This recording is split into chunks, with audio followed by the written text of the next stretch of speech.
Bon, je pense qu'on va pouvoir commencer. Bonjour à tous et à toutes. Je m'appelle Alexia Conrad, je suis journaliste à Cadre de Ville depuis le printemps dernier et je suis ravie d'animer mon tout premier focus. Vous l'avez compris, dans cette salle, nous traitons tout au long de la journée les manières d'aborder de front toutes les crises, qu'elles soient climatiques, économiques ou sociétales. Et à travers ce deuxième focus intitulé « La ville fertile et productive à toutes les échelles », placé stratégiquement juste avant la pause déjeuner, nous allons traiter la question de la transition alimentaire. Garantir des produits de qualité pour tous et les acheminer, encourager les pratiques agricoles durables, renforcer le lien entre agriculteurs et habitants, autant de thématiques que nous allons aborder ensemble. Et pour évoquer ces sujets, je suis accompagnée ce matin de Marie Cogan et Foued Ramouni. Bonjour, bienvenue. Foued Ramouni, vous êtes adjoint à la mairie de Givors, une commune située dans la métropole de Lyon. Vous êtes notamment chargé de la politique de la ville, de l'insertion, de l'ESS et de la lutte contre les discriminations. Marie Cogan, vous êtes chargée de mission de projet Quartier Fertile. Et ce matin, vous allez nous parler du quartier des Vernes, situé au nord de Givors, qui a été récompensé lors de la 3e vague d'appel à projets des quartiers fertiles, piloté par l'ANRU. Ce plan d'accompagnement a pour ambition de déployer l'agriculture urbaine dans les territoires en renouvellement urbain. La ferme urbaine des Vernes est une ferme urbaine un peu particulière, une ferme habitante, et nous en discuterons ensemble. Je suis également accompagnée de Alexandrie et Anthony Moreau. Bienvenue. Constance de Alexandrie, vous êtes la fondatrice d'EcoCity, qui vise à développer des écosystèmes alimentaires durables à travers des missions de conseil ou d'assistance à maîtrise d'ouvrage. Anthony Moreau, vous êtes directeur d'opération chez Apsis, une foncière immobilière et un promoteur. Vous vous concentrez sur les opérations de requalification urbaine qui permettent de redévelopper la ville sur elle-même. Et avec vous, nous allons parler d'un projet à Lyon, la réhabilitation du centre d'échange de Lyon-Perrache, le CELP. Ces travaux ont permis d'ouvrir la ville et de réorganiser la logistique du dernier kilomètre pour les filières agricoles locales. Nous y reviendrons. Et enfin, nous quitterons la métropole lyonnaise pour rejoindre ma région de cœur, l'Alsace.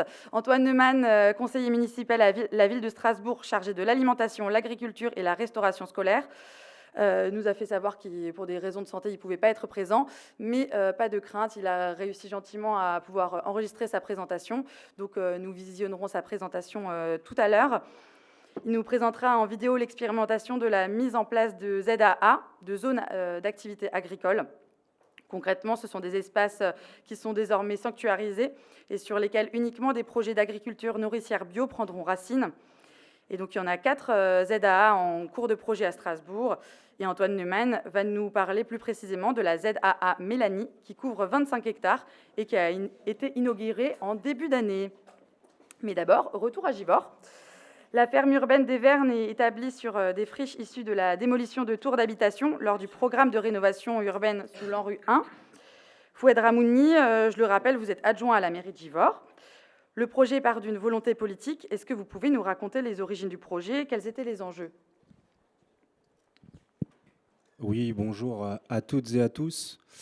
En effet, donc, Fouad Ramouni, je suis élu à la ville de Givors depuis 2020, donc je termine mon premier mandat d'élu local et dans le cadre des projets qu'on avait en lien avec ce qu'on appelle la politique de la ville, on a eu une volonté extrêmement forte d'avoir un focus sur le quartier des Vernes. Pour vous donner un ordre d'idée, c'est un quartier politique de la ville qui concentre à peu près 3000 habitants avec un revenu médian aux environs de 8 000 euros par an. Donc on est sur aussi un niveau de pauvreté et de précarité extrêmement important. Et il a été extrêmement limpide d'une certaine manière que la question de l'accès à l'alimentation était un sujet extrêmement fondamental pour le lien que ça crée évidemment sur les questions de santé, sur les questions de réussite scolaire, sur la question aussi du développement économique.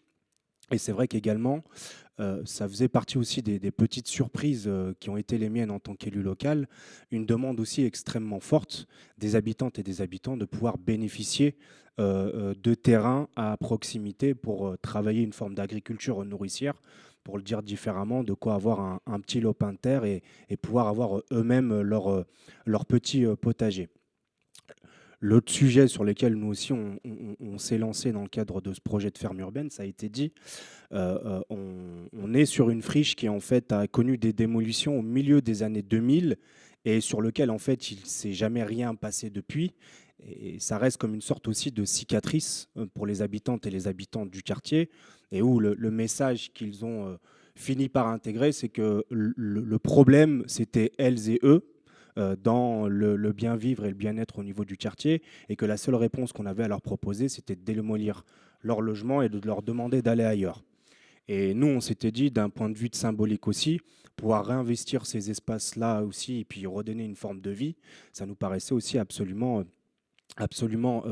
fondamental.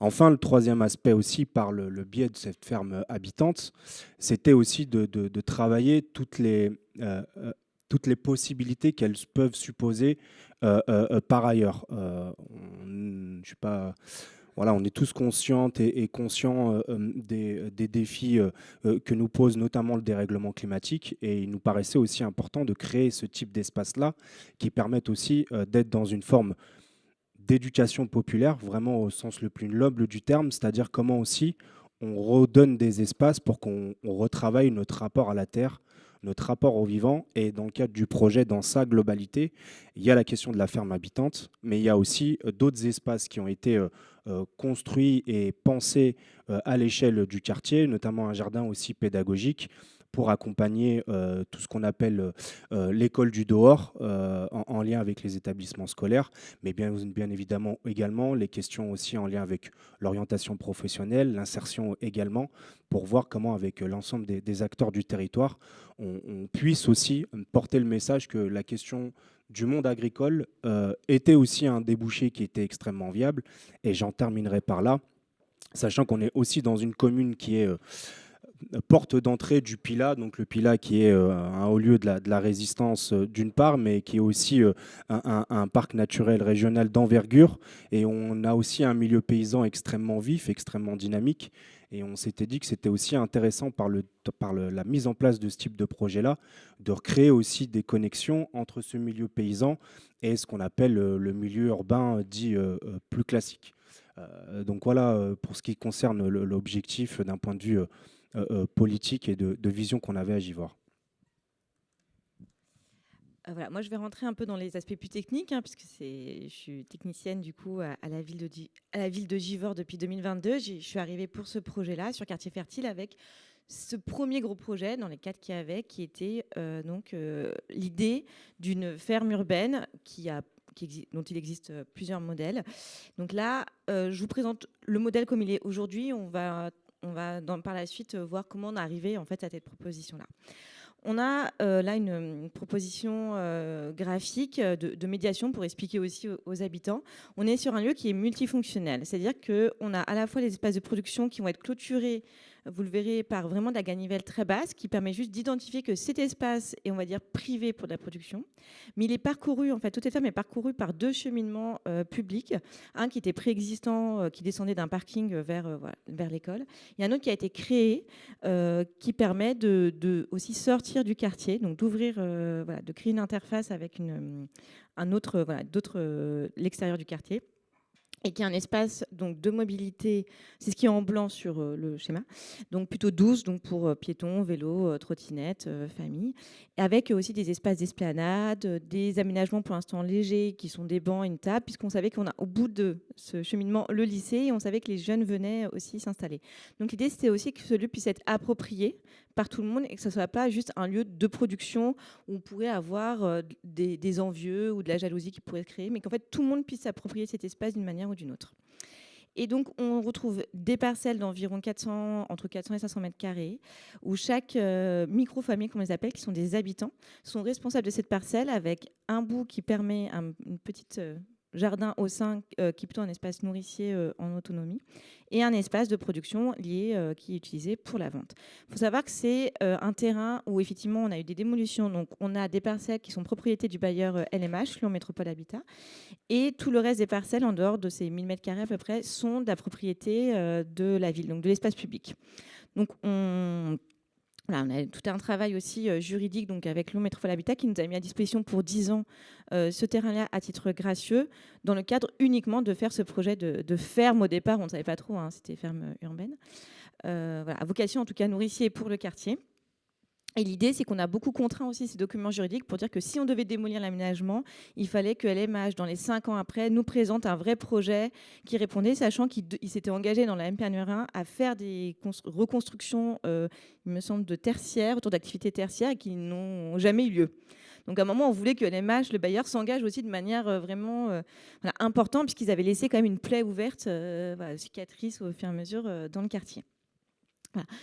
Donc, sur ce projet-là, on a un collectif d'habitants qui est, voilà, je vous expliquerai par la suite comment on l'a mobilisé, et une structure associative qui s'appelle l'Âge Sauge, qui est spécialisée dans l'agriculture urbaine depuis une dizaine d'années, qui est très présente en Ile-de-France et aussi à Nantes, et qui vient sur une durée de 3 ans d'accompagner ce collectif pour maîtriser la gestion d'un site productif, mais aussi comment s'organiser en tant que collectif d'habitants producteurs pour comment les règles de vie, les règles de production, les règles de vente, voilà, tout ce qui concerne l'organisation collective. Un peu, l'idée, c'est de se rapprocher un peu de conceptions comme les coopératives en fait agricoles. Alors, c'est vraiment appuyé sur des notions un peu proche d'agriculture.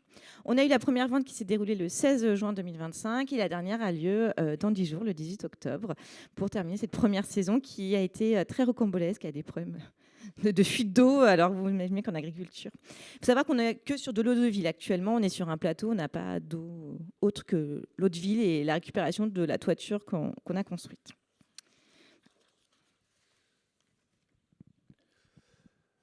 Merci Marie. Comme elle l'a dit, nous, l'objectif, c'était dans le cadre de ce projet-là, mais plus largement dans la manière dont nous, on se représente ce qu'on appelle la politique de la ville, c'est comment l'urbain et le social se nourrissent les uns et les autres. Et dans le cadre de la réflexion autour de ce projet de ferme habitante, c'était de se dire à la base, on a un terrain à disposition, comment on fait en sorte qu'il puisse être pris en main, investi, et qu'on puisse le faire vivre avec les habitantes et les habitants du quartier.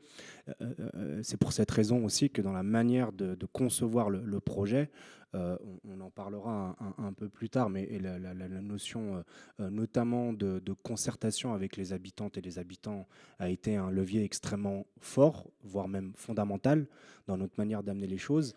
Mais il y avait également sur le format de la ferme en tant que tel, aucune rigidité de notre part, ou plutôt une forme d'agilité pour se dire comment on arrive à imaginer une solution, à imaginer un projet qui corresponde aux besoins des habitantes et des habitants.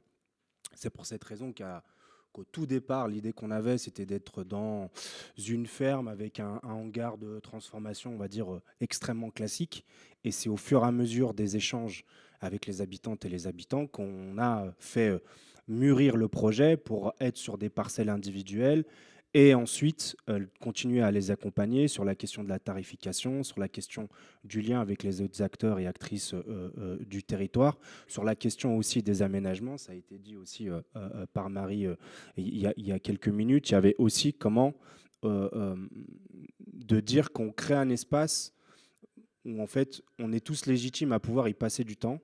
Et c'est vrai que là, avec les premiers, quasiment la première année déjà de fonctionnement de la ferme en tant que telle, pouvoir y constater aussi sur site que ce soit des jeunes, des moins jeunes, des groupes de jeunes filles, des personnes plus âgées qui viennent et qui en fait se posent au milieu de cette ferme-là et qui en fait à un moment donné juste le simple fait de voir d'autres travailler la terre, en fait, ça leur permet de s'évader et de pouvoir se changer les idées. Ça fait partie aussi des choses difficilement mesurables mais quantifiables, mais pourtant, dans le fonctionnement global au niveau du quartier, on voit que c'est aussi des espaces qui sont générateurs de beaucoup d'apaisement et de liens renforcés entre chacune et chacun. Voilà, donc l'idée, c'était de répondre un peu à tous les enjeux qui sont identifiés ici, et dont un qui est ressorti, un des objectifs qui était qu'on a réalisé un diagnostic alimentaire dans le quartier pour savoir comment les gens consommaient, est-ce qu'ils consommaient des fruits et légumes frais, et à quel prix ils étaient prêts à les acheter. Sachant qu'on a un marché dans ce quartier qui est un marché de fin de tournée, donc je ne vous présente pas la qualité des produits au bout d'une semaine dans le camion, mais du coup, forcément, à des prix très peu chers, mais ce que nous disent les habitants, c'est qu'au bout de 24 heures, 48 heures, ils pourrissaient dans le frigo. Et on va dire que, je ne suis pas spécialiste de la santé, mais en termes aussi d'apport nutritif, on n'est pas sur le haut du panier. Mais qu'il y avait une limite de prix, c'est-à-dire qu'au-delà de 2 € le kilo, pour les gens, ça devenait compliqué. On a parlé du revenu médian dans le quartier. Donc, voilà. Donc on avait tous ces objectifs-là.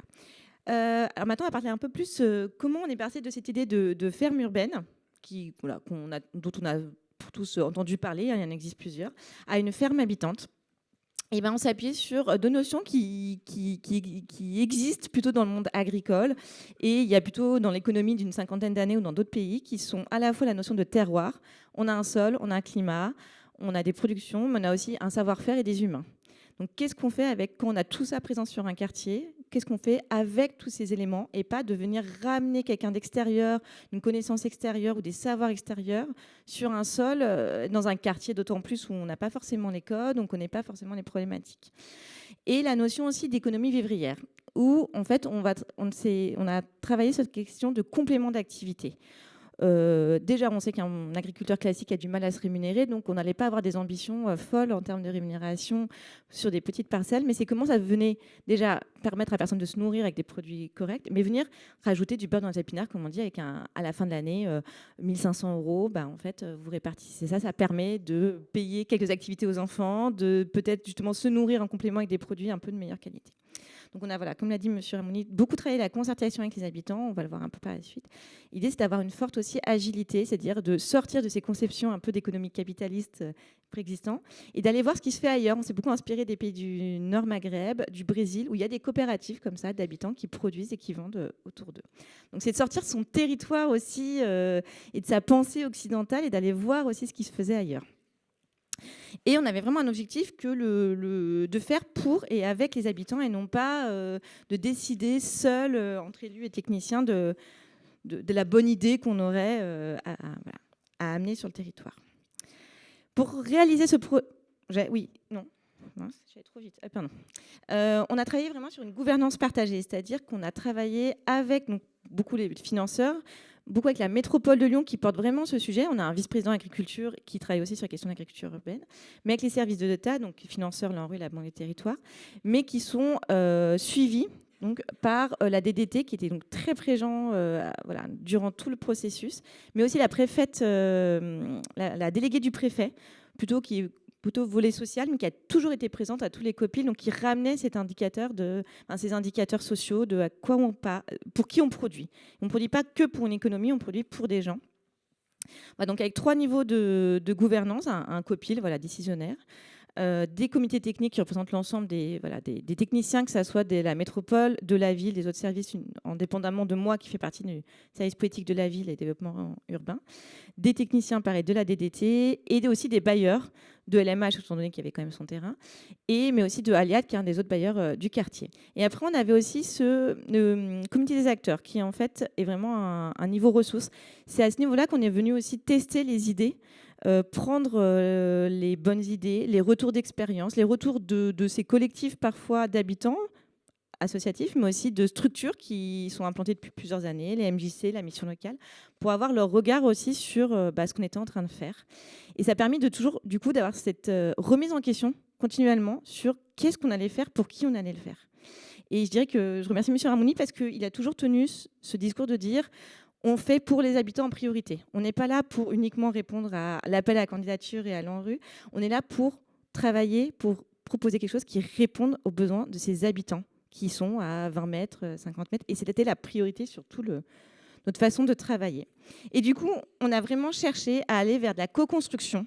C'est quand même le défi le plus élevé en termes de projet de quartier, que ce soit sur l'aménagement ou comme du projet économique.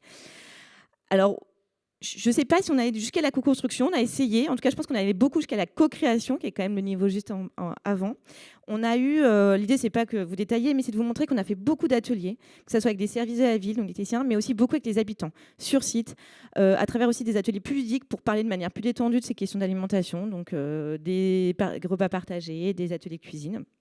Jusqu'à un moment où on a mobilisé, durant 4 ateliers, des habitants qui souhaitaient justement faire partie du projet, sous l'intitulé de micro-fermier.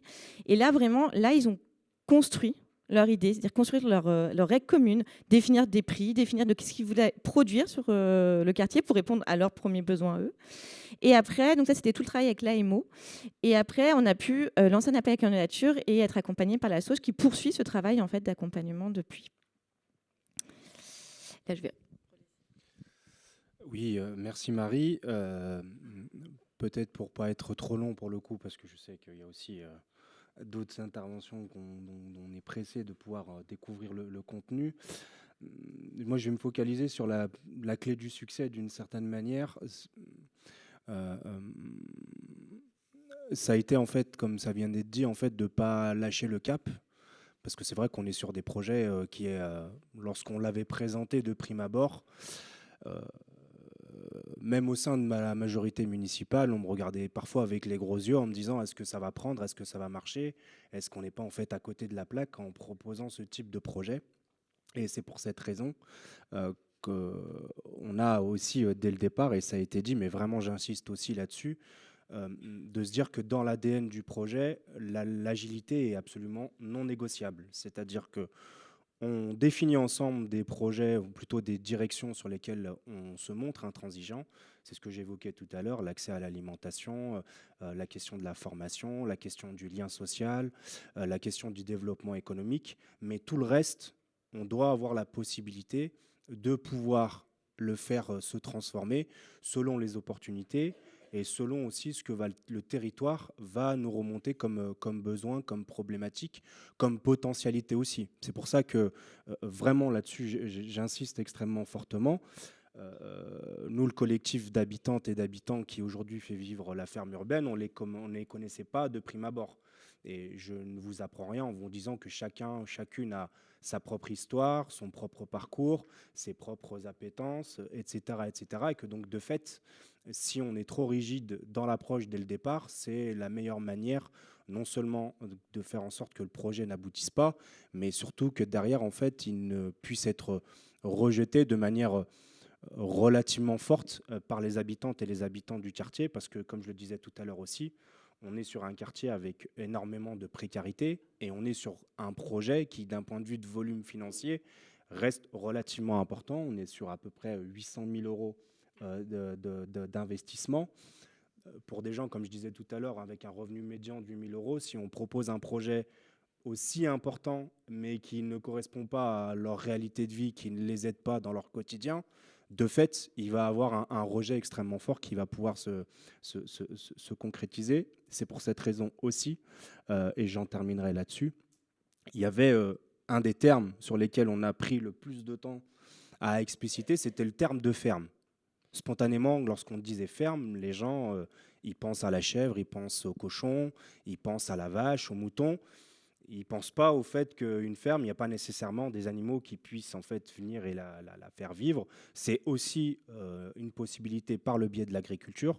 C'était donc aussi au fur et à mesure vraiment d'expliquer ce besoin-là, mais c'était de dire aussi s'il y avait possibilité de pouvoir y adjoindre un certain nombre d'autres projets, typiquement ce qu'on appelle des transhumances urbaines qu'on organise depuis plusieurs années maintenant, en lien notamment avec la ferme, mais pas seulement, pour pouvoir aussi jouer, comme je le disais tout à l'heure, ce rapport au vivant, mais à tous les types de vivants, qu'ils soient animal ou végétal.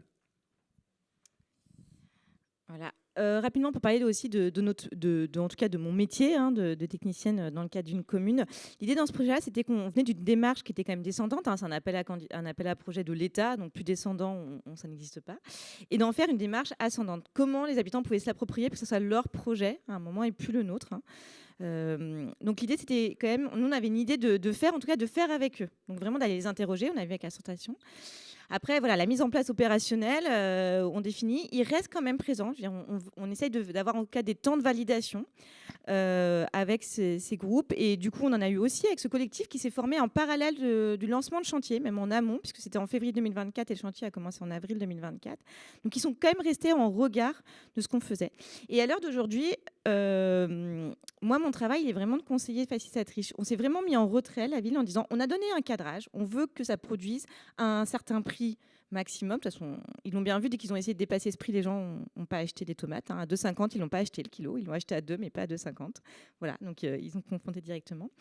Et d'être vraiment là, quand on nous sollicite, en général, voilà, pour les questions financières aussi, de budget, ou de médiation, ou de communication pour diffuser, on va dire, leurs actions, l'organisation, voilà, de tout ça. Et on voit, cette photo, elle est très significative parce que, on va dire qu'à l'exception de moi, tout le monde y est. Mais c'est moi qui prends la photo, donc j'y suis. On a l'AMO, sans qui on n'aurait pas eu ce pas de côté. C'est vraiment eux qui nous ont apporté. L'élu qui donne le cadrage et surtout qui soutient vraiment poétiquement ce projet-là auprès aussi des différents financeurs. Parce que l'ANRU, il a fallu convaincre l'ANRU de dire qu'on n'avait pas fait une économie de capitalisme, une économie vivrière. Voilà, c'était pas gagné. Et on a la SOS qui accompagne et les micro-fermiers et notre médiatrice urbaine, qui sont toujours des personnes très importantes dans le quartier pour faire connaître et pour que les gens s'approprient l'idée qu'on n'est pas sur une ferme avec des moutons, qu'on est sur des fermes autres. Voilà, donc tous ces gens sont là. Voilà, donc rapidement, la suivi l'évolution du projet. En 1965, c'était des terres agricoles, ce quartier-là, des Vernes à Givors. Dans les années 80, on avait ces 4 bars et un terrain de sport.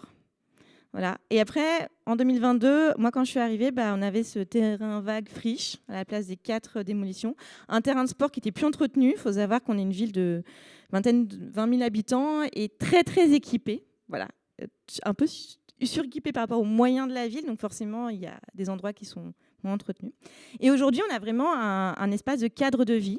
Là, vous voyez la partie esplanade, donc avec des tables, des chaises, où tout le monde peut y être. Et vous avez vu directement sur les parcelles de production. Donc ça, vous profitez juste en étant assis du lieu. Donc voilà, on a 5 000 m² à peu près transformés. On a 6 personnes dans le collectif de micro-habitants, pour l'instant, qui sont vraiment très, très investis. On a aussi un jardin partagé, puisqu'il y avait des gens qui avaient juste la velléité d'avoir un petit bout pour, voilà, mais qui font partie un peu de cet écosystème. Et pour les chiffres, je ne les ai pas encore, puisqu'on attend la fin de la saison. Et en tout cas, ce sur quoi on est très content du défi, c'était on a vraiment on a mis un diagnostic de vandalisme. On n'a pas de vol, et surtout, on n'a pas de détérioration du bâtiment, du mobilier. Je dirais, à part une ganivelle avec un petit coup de pied quand on est un peu énervé, qui pourrait être un peu penché. Voilà, c'est vraiment l'unique vandalisme qu'on ait eu. Donc vraiment, et personne n'y croyait, je pense, quand on a porté ce projet-là en disant on ne va pas fermer, on va laisser ouvert. Et parce qu'en fait, c'est des habitants qui sont là. Donc les gens ont du respect parce que c'est leurs voisins, c'est parfois leur famille, c'est parfois des grands frères, c'est parfois des gens qui ont travaillé avec eux. Voilà, différents profils. Et donc je dirais sur cette fin d'année, je termine. On est plutôt sur un bilan, sur aussi un rétro-planning de l'accompagnement pendant les 2 prochaines années, puisque c'est un projet qui est innovant. Il n'existe pas forcément, en tout cas de ma connaissance et de fil en rue, de projets ressemblants, exactement. On n'est pas sur des jardins ouvriers ni familiaux, c'est vraiment un autre format. Et on a vraiment cette volonté d'être présent aujourd'hui pour vous parler en tout cas de la manière dont on a réfléchi ce projet avec beaucoup d'agilité, beaucoup d'avoir le regard des habitants qui est pour nous primordial dans ce projet-là. Et l'idée, c'est aussi de travailler sur de l'évaluation et d'avoir ce regard des habitants aussi, d'une autre, des chiffres économiques, puisque voilà, c'est aussi le sujet, et de compléter cet aménagement des espaces publics avec d'autres volets comme le volet santé et pédagogique. Voilà. Merci beaucoup pour cette présentation extrêmement concrète. Malheureusement, on n'a pas trop de temps pour les questions maintenant. Néanmoins, vous inquiétez pas, à la fin, pour que tous les intervenants aient le temps de faire leur présentation, on aura un temps d'échange à la toute fin, donc gardez-les bien en tête. On reste dans la métropole lyonnaise, mais on change d'échelle, avec Constance de Alexandrie, fondatrice d'EcoCity, et Anthony Moreau, directeur d'opération chez Apsis. Anthony Moreau, peut-être pour débuter, est-ce que vous pourriez nous expliquer le contexte du projet, tout simplement ? Oui, tout à fait. Le contexte de la démarche que nous allons vous présenter, c'est un concours qui a été lancé en 2019 par la métropole de Lyon pour réhabiliter, transformer le CELP, le centre d'échange de Lyon-Perrache, dont vous avez la photo. C'est un bâtiment qui est accolé à la gare Perrache, donc on est vraiment au plein centre de la ville de Lyon. Et la métropole donc a souhaité lancer ce concours pour transformer ce lieu qui est très vieillissant, peu aimé des Lyonnais, qui l'appellent d'ailleurs la Verrue. On voit effectivement un bâtiment avec un certain esthétisme un peu décalé par rapport au quartier. Un bâtiment vieillissant qui a été construit dans les années 70 et qui crée une rupture entre le nord et le sud de la presqu'île. Donc l'objectif, c'était de pouvoir réouvrir ce bâtiment, le rendre plus lisible et puis apporter de nouveaux programmes. C'est un bâtiment qui a pour autant un rôle très important dans le fonctionnement des transports urbains, puisqu'on a une ligne de métro, 2 lignes de tramway, la gare routière internationale, la gare routière de la ville et des parkings. On a été retenu en 2022 Donc c'est un concours qui a duré pas mal de temps. Il y a eu le contexte du Covid, c'est important, Constance en parlera tout à l'heure. On a proposé donc ce projet architectural que vous pouvez voir en bas à droite avec cette fenêtre urbaine qui vient rendre de la porosité au bâtiment. Et puis de nouveaux usages. On a recréé 25 000 m² de nouveaux programmes dans ce bâtiment. Avec des commerces, des services pour les voyageurs, un hôtel qui prend place dans un parking, dans une des nappes de parking, des espaces de travail sur plus de 6000 m², toute une offre aussi de restauration durable et responsable, donc qui font partie aussi de toute la démarche qu'on va vous présenter. Et puis un équipement urbain de distribution, donc qui était aussi une demande de la métropole, notamment lié à la mise en place de la ZFE dans le quartier. Un lieu donc, pour lequel on a proposé quelque chose d'assez innovant, avec une partie plus classique de messagerie et une autre partie où l'idée était de mettre en relation des producteurs locaux et des restaurateurs du quartier et du CELP. Et pour cela, on s'est fait donc accompagner de Constance d'EcoCity, à qui je laisse la parole pour présenter plus en détail cela. Du coup, je reviens juste un tout petit peu sur le contexte qui était quand même hyper particulier, hein, ce démarrage de concours en plein Covid, qui sur mes sujets alimentaires, on fait ressortir d'une manière générale des enjeux assez forts, hein, sur la résilience de la chaîne alimentaire qui a quand même été bien mise à l'épreuve à cette époque-là. Donc on a aussi réinterrogé la pertinence de retravailler sur des filières plus courtes.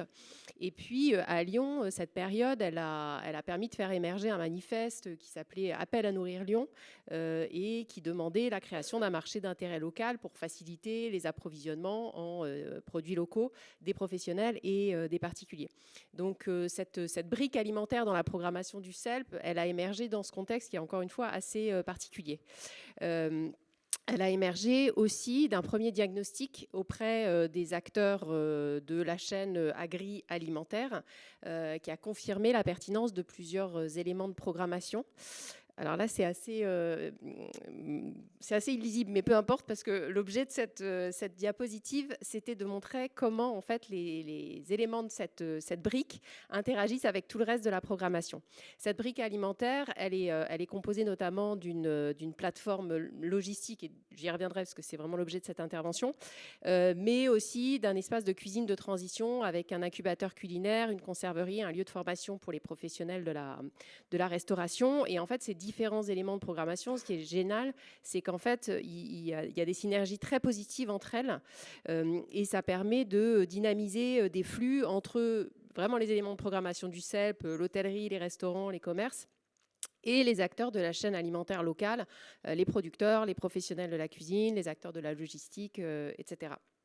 Et donc, si j'en reviens à cette fameuse plateforme locale d'alimentation, sur ce projet-là, elle prend tout son sens parce qu'il y a une espèce d'alignement de planète, en fait, entre un besoin, encore une fois, ce contexte où on appelle à la création d'un marché d'intérêt local, une volonté politique qui a été réaffirmée avec l'arrivée de la nouvelle équipe municipale, une localisation idéale, hein, on est quand même en plein centre-ville, on est à la confluence entre deux fleuves, on est sur un site avec une proposition multimodale, et puis enfin on a une programmation qui développe vraiment des symbioses extrêmement positives, en particulier entre l'espace messagerie et cette plateforme.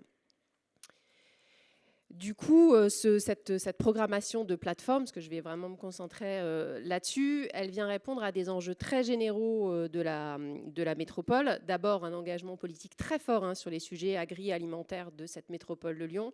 On a quand même un adjoint à l'alimentation et à la métropole et à la ville. C'est quand même assez rare. À la mise en place de la ZFE, parce qu'en fait, à l'époque, en 2020, 2021, 2022, la mise en place de la ZFE, elle était vraiment programmée dans le temps avec une mise en place totale en 2025 et donc l'impossibilité pour les producteurs locaux de pouvoir venir en centre-ville, parce que vous imaginez bien qu'ils ne sont pas pourvus de camionnettes électriques. Ils sont sur des vignettes 3, 4, 5. D'ailleurs, ils ne savent même pas quelles vignettes ont leur véhicule. Donc, ce contexte de ZFE qui donne une espèce d'urgence à un moment donné à aller organiser cette logistique du dernier kilomètre. Et puis, des enjeux plus spécifiques, encore une fois, parce qu'on a parlé des agriculteurs, mais quelque part, les semi-grossistes ou les acteurs de la logistique locale, en fait, ils sont assez peu préparés à ce moment-là et assez peu équipés pour une livraison du dernier kilomètre. Et dans les enjeux spécifiques de ce territoire, on a aussi des professionnels qui sont très peu irrigués par ces circuits locaux, parce que c'est vrai que la production locale, c'est assez bien connecté à la restauration collective, mais pas du tout à la restauration commerciale. Donc encore une fois, ce sont des professionnels qui sont très peu pourvus avec ce type de produit, et pas non plus les détaillants, les épiceries en centre-ville. Donc l'idée, c'était, à travers cette réflexion sur la logistique du dernier kilomètre, de pouvoir aussi un peu dynamiser la demande sur ces produits-là par des professionnels qui n'étaient pas dans l'équation à ce stade. Donc l'objectif du projet, c'est de répondre à tous ces enjeux sur l'hypercentre de Lyon. Du coup, les dimensions innovantes de ce projet, en fait, il y en a, elles sont majeures, puisque cette plateforme telle qu'on l'a imaginée, qui vienne à un moment donné organiser la logistique des filières courtes sur le dernier kilomètre, ça n'existe pas. Ça n'existait pas, en tout cas au moment où on l'a fait. Il y a des initiatives qui ressemblent, mais qui ne sont jamais totalement alignées avec les différents critères de ce projet. Donc, pas de référentiel, pas de retour d'expérience, un outil à créer de toutes pièces. Avec encore une fois des éléments du puzzle dont on peut s'inspirer sur d'autres territoires, mais pas dans cette forme-là. Ce qui est d'assez innovant aussi dans ce projet-là, c'est une démarche partenariale ultra transparente avec les acteurs publics, en particulier la ville et la métropole de Lyon. Quelque chose de très, très, très fluide aussi dans la relation, parce que pour chacun de ces acteurs, on avait les services du Dev-Eco, de la logistique, de l'alimentation. Donc voilà, quelque chose qui communique très bien, très, très, très agréable de bosser dans ce contexte. Et puis un décloisonnement des acteurs qui a aussi été très, très appréciable, avec quelque part l'alimentation technique dans sa dimension logistique qui a fait éruption dans ce projet immobilier, et à l'inverse les acteurs de l'immobilier, donc Apsis et Quartus, qui sont venus ouvrir aussi un champ des possibles aux acteurs qui travaillent sur ces questions de circuits courts. On a fait pas mal d'ateliers avec les grossistes, la chambre d'agri, les producteurs, les restaurateurs, etc. Et sur ces ateliers, on a Quartus qui du coup co-réalise ce projet avec Apsis, qui a été présent pour pouvoir intégrer les besoins à répercuter à l'opérateur logistique du site, et pour pouvoir apporter des éléments de solution dans le cadre d'expérimentation préalable au développement de cette plateforme.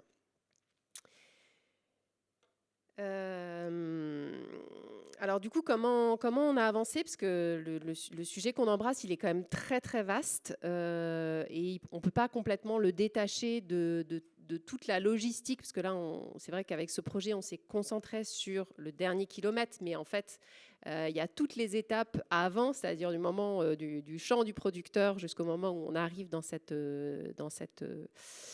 fameuse plateforme imaginée sur le CELP. Donc on est parti d'un double diagnostic, d'un diagnostic que j'ai réalisé moi pour Apsis et Quartus sur ces questions de besoins et de ressources sur la logistique du premier kilomètre, et une autre étude qui a été menée en parallèle par une association qui s'appelle le 107 sur les enjeux de la logistique du premier au dernier kilomètre, toujours sur tous ces circuits courts. Donc, qui est vraiment, encore une fois, confirmé le besoin et l'appétence des acteurs sur ce sujet. Des ateliers de travail avec les acteurs pour pouvoir rentrer dans la mise en œuvre un peu plus opérationnelle aussi de cette possible coopération sur une plateforme. Il y a la métropole et la ville qui sont aussi mobilisées en faisant appel à leur agence d'Urba, qui est d'ailleurs très impliquée, qui fait régulièrement des études sur les enjeux agricoles et alimentaires de la métropole, et qui est venue faire une étude sur des références inspirantes, sur du benchmark d'outils logistiques qui avaient été développés sur d'autres territoires, en particulier à Nantes et à Chartres. Voilà, toujours pour, encore une fois, fluidifier la logistique et la connexion offre-demande sur ces produits locaux. Et puis, encore une fois, un travail d'animation entre des acteurs qui n'ont pas non plus trop l'habitude de coopérer. Je pense à des acteurs, à des semi-grossistes sur des produits bio et locaux, et puis le mine, qui lui est plutôt sur des filières longues, et puis des acteurs de la cyclo-logistique aussi, qui pouvaient potentiellement jouer un rôle sur le projet. Donc c'est une méthode qui s'est déroulée vraiment sur plusieurs semestres.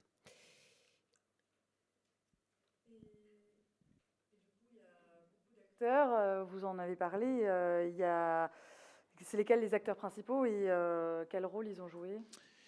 Alors pour les acteurs, donc en premier lieu, effectivement, la maîtrise d'ouvrage que je représente avec Quartus. On a donc dans cette première phase d'étude investi sur des diagnostics qu'a présenté Constance. La ville et la métropole ont eu aussi un rôle important, puisqu'ils ont eux-mêmes aussi lancé des études avec l'association du 107. Voilà, aujourd'hui va se poser la question du financement, notamment d'une phase expérimentale, à laquelle on va aussi devoir réfléchir. Après, pour plus aussi dans notre rôle, nous, de maître d'ouvrage, donc dans le montage, on est titulaire d'un bail à construction de 99 ans, donc qui est sous condition suspensive aujourd'hui encore des autorisations administratives qui ne sont pas devenues définitives. Donc en tant qu'investisseur, l'idée c'est de pouvoir louer un espace, donc l'espace de logistique, à un collectif d'opérateurs qui pourra être en charge de cette plateforme. L'idée aussi, là aussi, de trouver une péréquation avec un acteur plus classique de messagerie pour pouvoir aussi trouver un équilibre satisfaisant pour l'opération.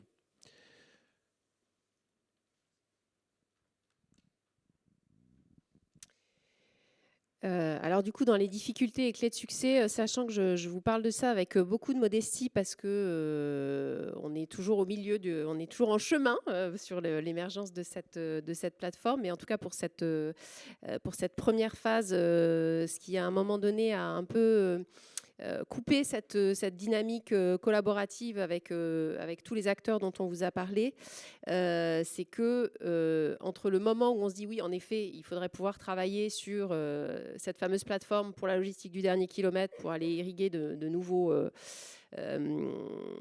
clients et l'état actuel des choses, il faut, c'est la technique des petits pas.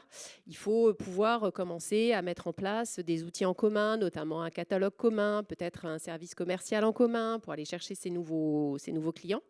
Avant d'atterrir dans une surface à proprement parler. Et cette phase d'expérimentation, elle a un peu, comment dire, elle s'est un petit peu essoufflée parce que pour pouvoir la financer, parce qu'évidemment ça nécessite de nouveaux moyens, à ce moment-là, en lien avec la ville et la métropole de Lyon, on est allé répondre à des appels à projets, notamment lancés par la Banque des Territoires, mais bon, aussi des fondations qui travaillent beaucoup sur ces questions de résilience alimentaire, pour pouvoir allouer un budget à cette phase expérimentale. Et voilà, malheureusement, ces financements n'ont pas été obtenus. Du coup, ça a été évidemment beaucoup plus compliqué de bouger les acteurs sur cette phase expérimentale. Là, je vous parle d'un sujet fin 2024, début 2025, avec un contexte où ce sujet de la logistique et des circuits courts et du développement des circuits courts a peut-être un peu baissé dans le sens des priorités aussi de la métropole par rapport à tous les enjeux autour de l'alimentation qu'elle traite.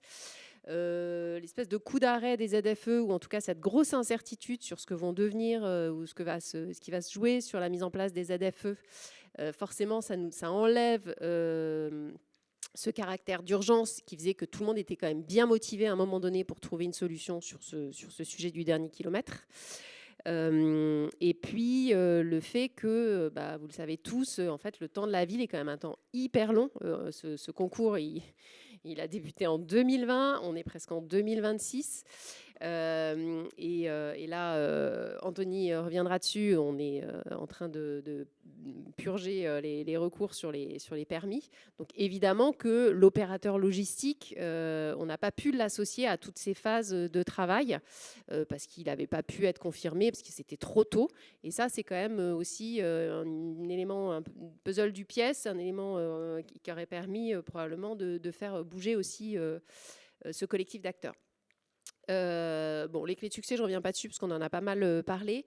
Mais en tout cas, si c'était à refaire, si on recommençait l'histoire forte de cette expérience, je trouverais important d'avoir une sorte de contrat d'engagement entre toutes les parties prenantes très en amont du projet.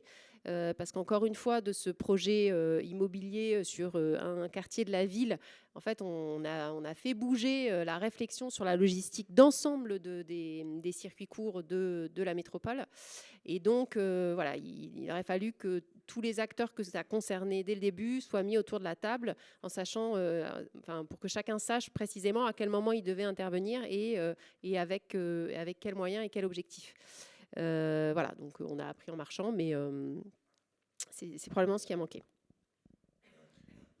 Très rapidement, parce que tu en as parlé, donc on a un permis de construire qu'on a obtenu donc l'année dernière, qui est attaqué. On a encore quelques mois devant nous pour purger ce dernier recours.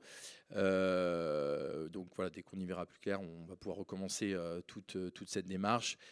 Voilà, c'est un projet long dans ses études, qui sera long aussi dans sa construction, parce que c'est un bâtiment en exploitation qu'il faudra continuer à faire fonctionner. Donc on est plutôt sur voilà, une livraison au mieux 2030. Et l'autre élément important, ça va être aussi de trouver le bon opérateur à nos côtés, l'opérateur de logistique urbaine, qui va pouvoir aussi assurer la stabilité et l'équilibre économique de l'opération dans son entièreté.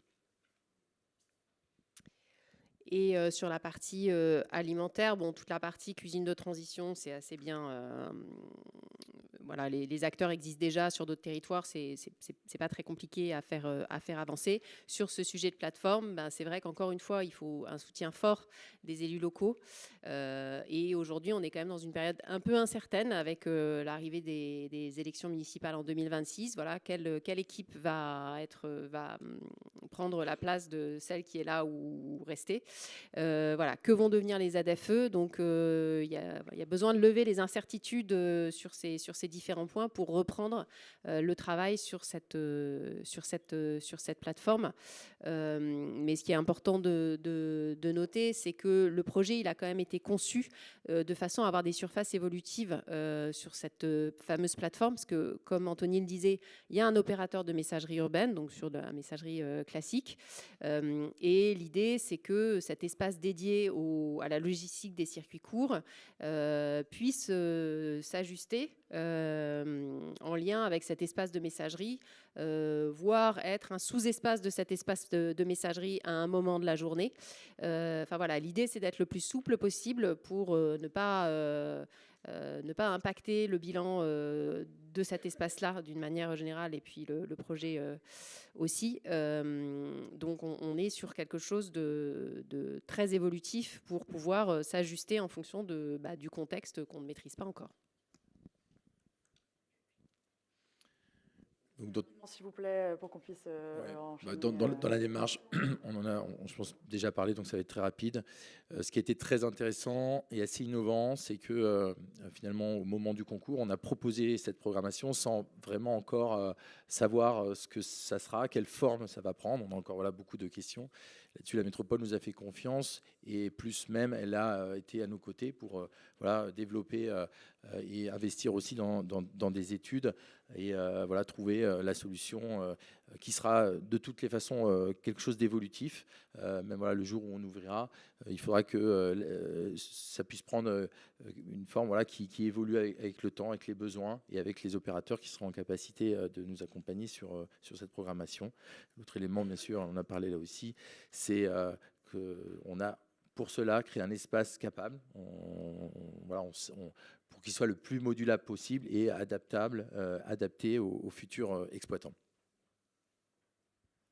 Donc, je fais très vite. Ce qui ressort de ce projet, et qui est un peu mon cheval de bataille au quotidien, c'est que, évidemment, que la façon dont on organise une ville conditionne nos pratiques alimentaires. Et donc là, l'émergence de cette plateforme et ce que ça pourrait permettre en termes de disponibilité de ces produits en centre-ville, voilà, ce serait juste ultra souhaitable. Ça, c'est le premier point. Et le deuxième point, ce que je trouve génial quand on fait, et c'est ce que je m'attache à faire à travers ma structure, quand on fait le lien entre le monde de l'aménagement urbain et le monde et les enjeux autour de l'alimentation, c'est que, évidemment, ça crée des espaces physiques, cette cuisine de transition, la plateforme, etc. Mais ça crée des espaces de coopération qui sont assez inédits et en fait qui permettent de faire émerger des éléments de solution que les acteurs de l'alimentaire n'auraient pas tout seuls.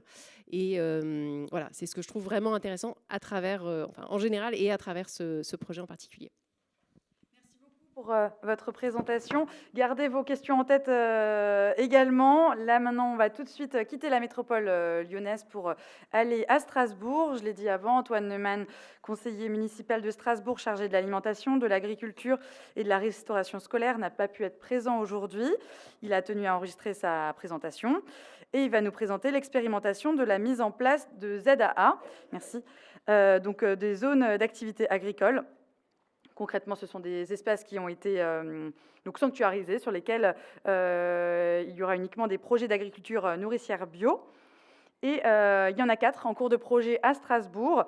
Et il va nous présenter le projet le plus abouti, la ZA Mélanie, qui couvre 25 hectares et qui a été inauguré en début d'année. Et on va l'écouter.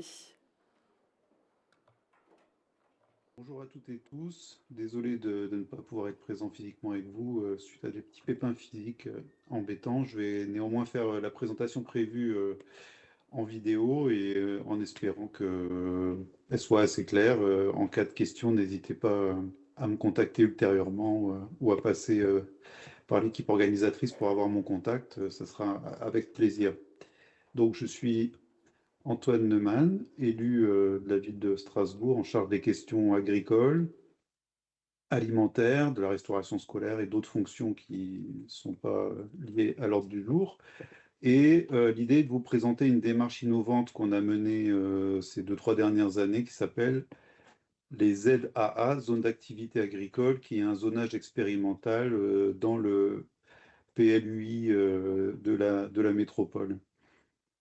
Donc, de quoi on parle? Strasbourg, ville et métropole, c'est à peu près, enfin surtout la métropole, c'est à peu près 34 000 hectares. Un tiers de cette surface, c'est de la terre agricole, qui elle-même est très majoritairement céréalière, avec beaucoup de maïs, mais ça c'est un autre sujet. Ça c'est pour vous donner un peu une idée, un ordre de grandeur, 320 exploitations, pas mal d'emplois et là, en termes de zonage PLU, vous voyez que là, c'est toute la métropole. Et la zone ici que je pointe, c'est la ville de Strasbourg. Donc, pardon. Donc, vous voyez que sur la ville elle-même, on a plusieurs centaines d'hectares de terres agricoles, qui sont soit plutôt une N, mais dont une partie, il y a des petits îlots qui sont à urbaniser et qui le sont depuis des décennies. Et sur ces zones à urbaniser, en général, il y a des agriculteurs qui sont installés avec des baux précaires. Ils savent que du jour au lendemain, leurs terres peuvent être récupérées par la collectivité pour des projets immobiliers.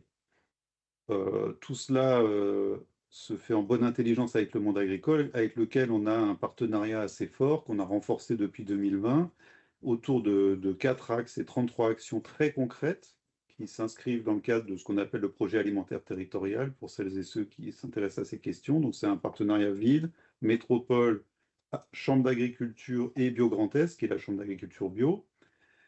Autour de 4 axes, préserver les espaces, maintenir les entreprises agricoles, favoriser l'installation des jeunes, qui a un impact sur le foncier important, développer l'agriculture respectueuse de l'environnement et des ressources, évolution des systèmes et des pratiques, qui a aussi un impact sur le foncier agricole, et évidemment, soutenir les filières de proximité. Là, c'est plutôt sur les débouchés, c'est plutôt pour maintenir aussi les emplois, et renforcer le lien agriculteur-citadin, là, qui est un peu plus éloigné de la question foncière, mais qui a toujours un lien, parce que c'est aussi important d'organiser la cohabitation en milieu urbain ou périurbain entre des professionnels de l'agriculture et les citoyens. Donc, de quoi on parle? Les zones d'activité agricole, donc c'est expérimental, je dis, ça n'existe pas. C'est une tentative qui a été faite dans le cadre d'une révision du PLU-I il y a 2 ans et que la préfecture a validé à titre expérimental en disant, bon, bah, allez-y, ça n'existe pas ailleurs, on regarde comment ça marche et puis on verra si on pérennise ou pas. L'objectif, c'est quoi? C'est de dire, voilà, on a certains terrains qui sont fléchés à urbaniser et en même temps, on manque de terrains agricoles. Donc, on va s'engager à ne pas urbaniser certaines zones. Et en échange, on va essayer d'avoir un peu plus notre mot à dire sur ce qui pousse dans ces espaces et de quelle manière ça pousse, quelles sont les pratiques agronomiques qui sont utilisées, et dans un cadre global qui est notre plan climat, la la désimperméabilisation des sols, la lutte contre l'artificialisation, etc. Là, vous voyez en bas, bon, là, c'est petit, mais on a identifié 4 zones sur la métropole, assez diverses dans leur taille, une de 139 hectares, deux autour de 25 et une de 21 hectares. L'exemple que je vais prendre, c'est la deuxième, Mélanie-Strasbourg, qui fait 25 hectares.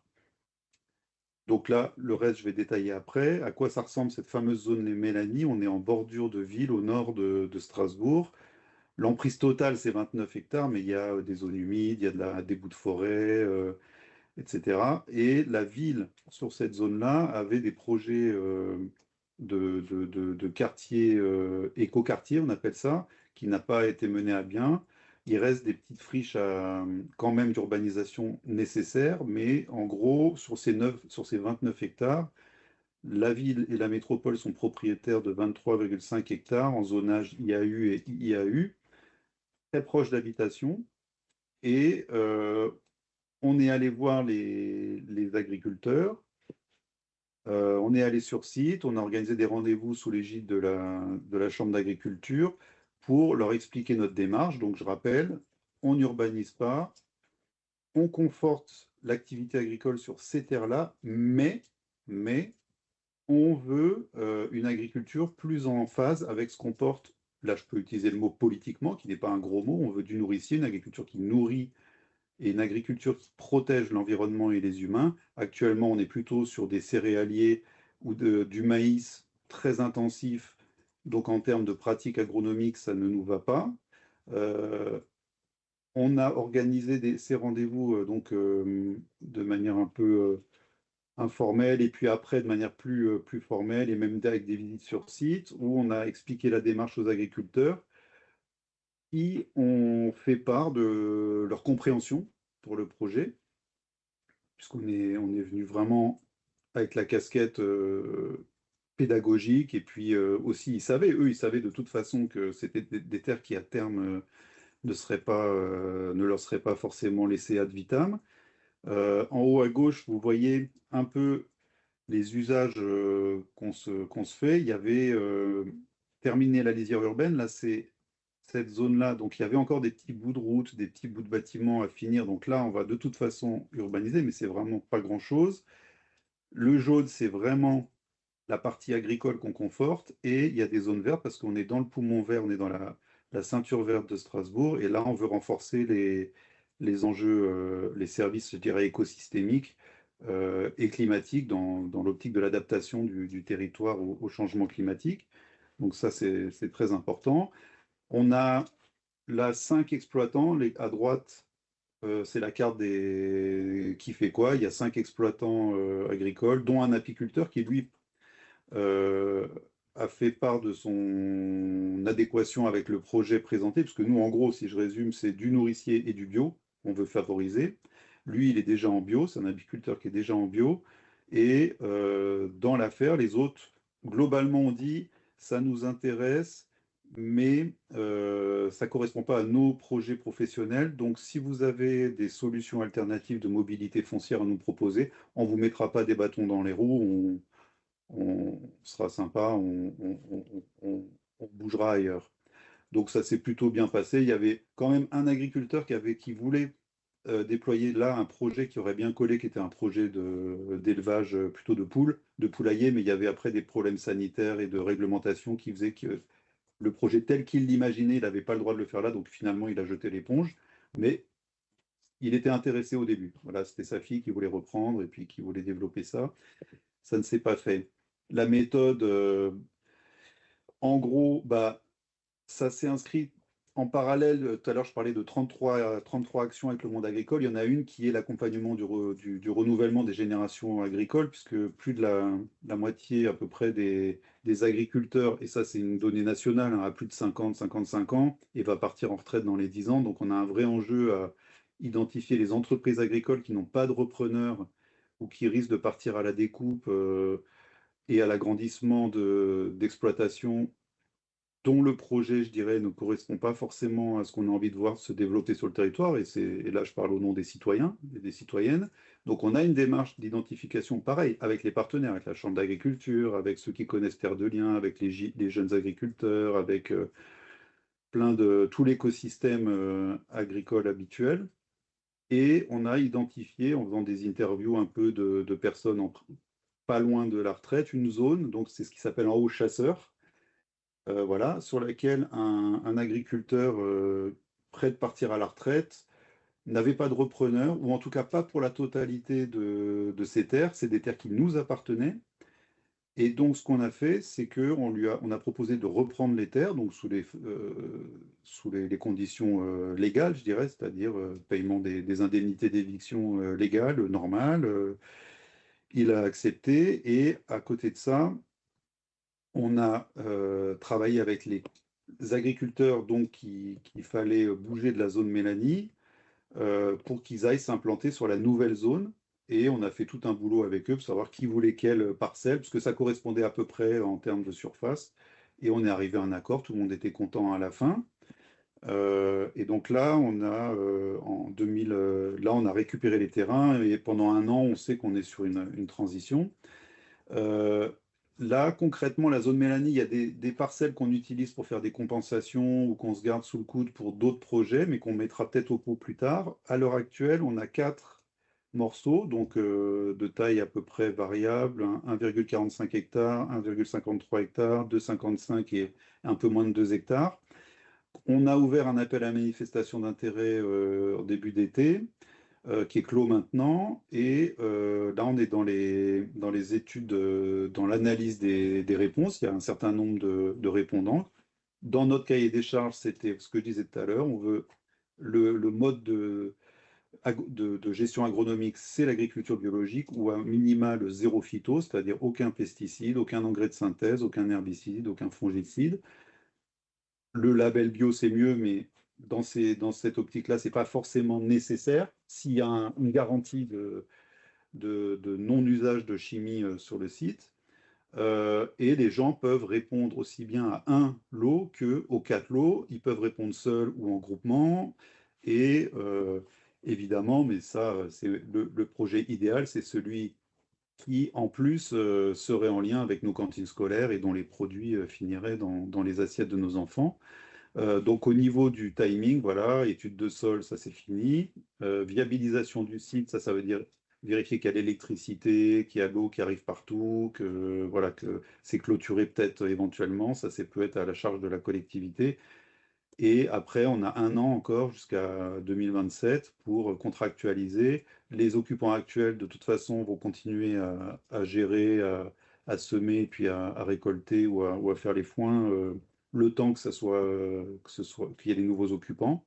Et on installe dessus aussi un espace test agricole pour les jeunes agriculteurs qui sortent du lycée agricole ou de formation agricole, mais qui n'ont pas de cadre familial dans lequel ils peuvent se tester. Donc c'est des zones, petites zones qu'on doit un peu, à nous de dire un peu où on veut la placer. Ça dépendra des projets qui sont déposés, et avec du tutorat pour que les personnes se testent pendant un an ou deux, voir s'ils sont vraiment faits pour ce métier, s'ils arrivent à dégager des pratiques ou un projet pérenne économiquement.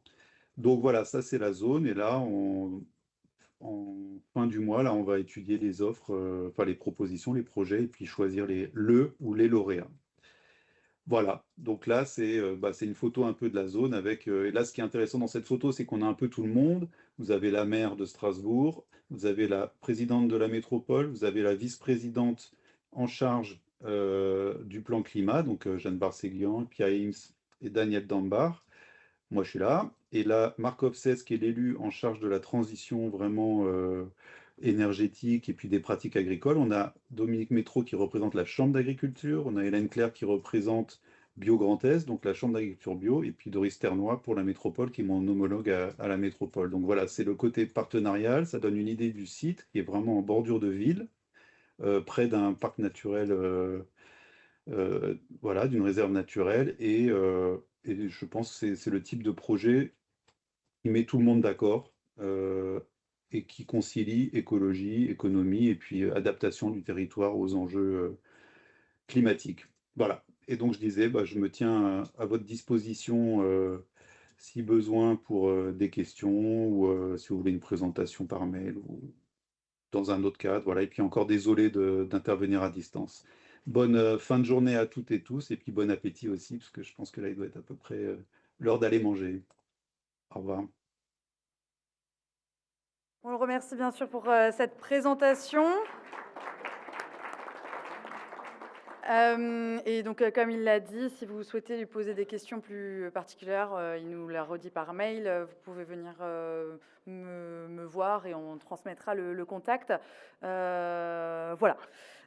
Donc, on a quelques minutes, tout le monde a très très faim, mais on va faire 5 minutes de questions. Donc, est-ce que vous avez des petites questions en tête que vous n'avez pas pu poser aux intervenants présents? Sinon, oui, monsieur. Merci pour l'intervention.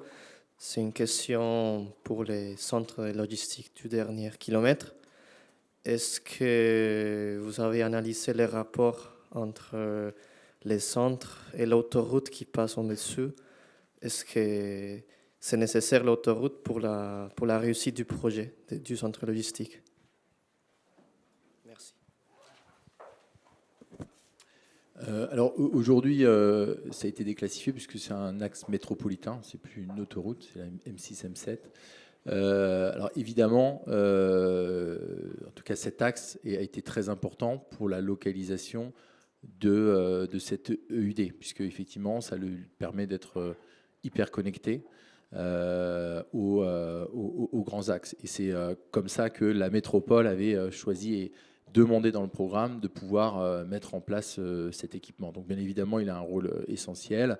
Et puisque après, on est dans le cœur de Lyon et donc on est hyper connecté au quartier. Donc là, on est vraiment dans la définition même de la logistique du dernier kilomètre. En sachant que dans la métropole, il y a notamment l'hôtel urbain de Gerland, qui est donc un centre de logistique plus important, et donc qui est directement aussi connecté avec ce centre-là. Merci. Est-ce que quelqu'un d'autre souhaite poser une question ? Sinon, moi, j'avais une petite question aussi, on en avait parlé, Fouad Ramouni, Marie Cogan. Je voulais savoir, vous en avez parlé, donc la semaine prochaine, la première saison sera clôturée. Vous allez passer en phase de l'étape d'après, c'est un bilan qualitatif et quantitatif. Je voulais savoir si vous pouviez juste un peu développer et savoir quelles étaient vos attentes par rapport à cela pour l'élaboration des saisons suivantes. La seule exigence, ce sera de voir la question de la viabilité en fait, du projet et du fait de s'assurer que les habitantes et les habitants qui sont au cœur de la ferme habitante, ils sont toujours aussi motivés et dynamiques pour continuer à faire vivre ce projet. Tout à l'heure, Marie l'avait bien évoqué. Le choix qu'on a fait, c'est qu'en fait, la ville maintenant est dans une phase d'accompagnement du collectif des micro-fermiers. Ce n'est pas la ville qui rentre... C'est-à-dire que je vais prendre l'exemple de la tarification. Typiquement, la tarification, c'est les micro-fermiers qui ont décidé par eux-mêmes le niveau de tarification. Et aujourd'hui, donc sur la fin de la première saison de récolte, ils en sont arrivés à se dire qu'ils proposaient 3 gammes de prix, donc un prix dit solidaire ou social, un prix coûtant et puis un prix bio au regard de la moyenne des produits qu'ils proposent et de ce qu'on observe sur le territoire. C'est par eux-mêmes en fait qu'ils sont arrivés à cette réflexion-là.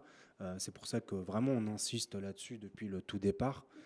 C'est vraiment l'objectif, c'est de pouvoir aussi, par le biais de cette démarche, de leur permettre d'une certaine manière de développer aussi le pouvoir d'agir aussi des habitants. Et nous, on est convaincus du fait qu'ils passent par le fait de créer des espaces, de créer les conditions pour qu'ils puissent en fait se coordonner, faire preuve de solidarité et en fait aussi tester un certain nombre de choses qui parfois vont s'avérer être une bonne intuition et d'autres fois en fait des intuitions moins porteuses. Et c'est pour ça que nous, là-dessus, du côté de la ville, sur ces aspects vraiment de choix de gestion, on ne rentre pas dans ces aspects-là parce que c'est un choix. On fait confiance aux habitantes et aux habitants. Merci. Oui, madame. On va vous faire passer juste le micro. Oui, j'avais une question sur Est-ce que vous avez eu à faire une sélection des habitants pour choisir votre collectif? Et si des nouveaux habitants arrivent ou sont intéressés, est-ce que vous avez intégré de savoir comment de nouveaux habitants peuvent adhérer? Alors, la sélection, elle s'est faite un peu naturellement par justement ces 4 temps d'ateliers. Ces différents ateliers qui permettaient aux gens de déjà comprendre de quoi on leur parlait, de pouvoir se projeter sur les superficies, sur apprendre à se connaître. Et en fait, forcément, nous, on a toujours dit que, en fait, on avait la phase 0 qui était celle qu'on validait en copil en disant on avait une idée d'un scénario de ferme habitante qui fonctionnerait comme ça. Et en fait, au fur et à mesure, les choses sont un petit peu évoluées parce que prise de conscience de qu'est-ce que ça veut dire, de la capacité de faire, de parfois de l'entente dans le groupe, est-ce qu'on a envie de faire avec ces voisins-là ou pas. Et en fait, on avait un moment, on a 8 parcelles en tout, donc il y en a un en jardin partagé, donc on n'en a plus que 7. On savait qu'on en avait 7 en production. On avait à peu près 9 personnes. Certains voulaient parfois se mettre à 2, certains avaient envie. Puis en fait, au fur et à mesure, on se retrouvait à 6 actuellement. Après, il y a aussi que les gens avaient l'impression que c'était des jardins plutôt familiaux ou ouvriers. Donc, il a fallu bien repréciser à chaque fois que non, il y avait quand même un objectif de produire et de vendre, ce qui a permis aussi d'éliminer assez rapidement des gens qui voulaient simplement produire pour eux-mêmes ou leur famille. Au jour d'aujourd'hui, il y a effectivement, en tout cas, un besoin d'ouvrir, parce que ça ne suffit pas, 6, mais en tout cas, il y a eu un choix de la part du collectif de dire, ça fait quand même plus d'1 an qu'on travaille ensemble, on se connaît. Ils ne se connaissaient pas, hein, je crois qu'il y en avait 2 qui se connaissaient, mais le reste du groupe ne se connaissait pas. On a défini des règles ensemble, on a envie déjà de les tester entre nous avant de réouvrir pour une 2e saison. Donc là, c'est tout l'enjeu justement de ce bilan-là. Quels vont être les besoins d'ouverture pour amener du monde et continuer à travailler sur la gestion. Merci beaucoup. Merci à tous les intervenants de nous avoir partagé vos projets. Merci d'avoir assisté à ce focus. Et juste après la pause déjeuner, dans cette salle, à 14h30, Franck Boutet, Grand Prix de l'urbanisme 2022, nous parlera des stratégies adapto-atténuatives. Mais d'abord, place maintenant au meilleur moment de la journée, finalement, le déjeuner. Bon appétit et merci à tous.